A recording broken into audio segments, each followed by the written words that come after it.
हेलियोपास से आगे बढ़ने पर हम ना ख़त्म होने वाली इंटरस्टेलर स्पेस में दाखिल होते हैं और इसमें सबसे पहला हमारा इंटरेक्शन ओर्ट क्लाउड से होता है। साइंटिस्ट का मानना है कि ओर्ट क्लाउड एक बहुत बड़ा स्फेरिकल शेल है जिसने हमारे सोलर सिस्टम को घेरा हुआ है।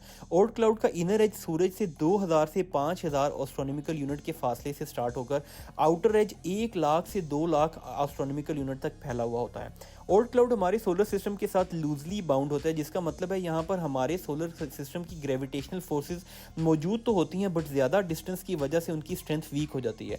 इसी फासले के दरमियान एक ऐसा पॉइंट आता है जहाँ हमारे सोलर सिस्टम की ग्रेविटेशनल फोर्सेस होम गैलेक्सी की ग्रेविटेशनल फोर्सेस, जिनको गैलेक्टिक टाइड्स भी कहा जाता है, उनको सरेंडर कर देती हैं एंड इस पॉइंट को टाइडल ट्रंकेशन रेडियस कहते हैं। ओर्ट क्लाउड की आउटर बाउंड्री को हमारे सोलर सिस्टम की कॉस्मोग्राफिक बाउंड्री भी कहा जाता है। इंटरस्टेलर स्पेस में अपना सफ़र जारी रखते हुए मज़ीद आगे बढ़ें तो सबसे नज़दीक तरीन अल्फ़ा सेंटोरी या ट्रिपल स्टार सिस्टम आता है, जिसमें मौजूद प्रोक्सिमा सेंटोरी के नाम से जाने जाने वाला स्टार हमारी ज़मीन या सोलर सिस्टम के सबसे ज़्यादा करीब है। प्रोक्सिमा सेंटोरी सूरज से 2,68,770 एस्ट्रोनॉमिकल यूनिट के फासले पर मौजूद है। जैसे जैसे हम इंटरस्टेलर स्पेस में बढ़ते हैं तो कायनात की वसअतों को नापने के लिए हमें लाइट ईयर की यूनिट का इस्तेमाल करना पड़ता है।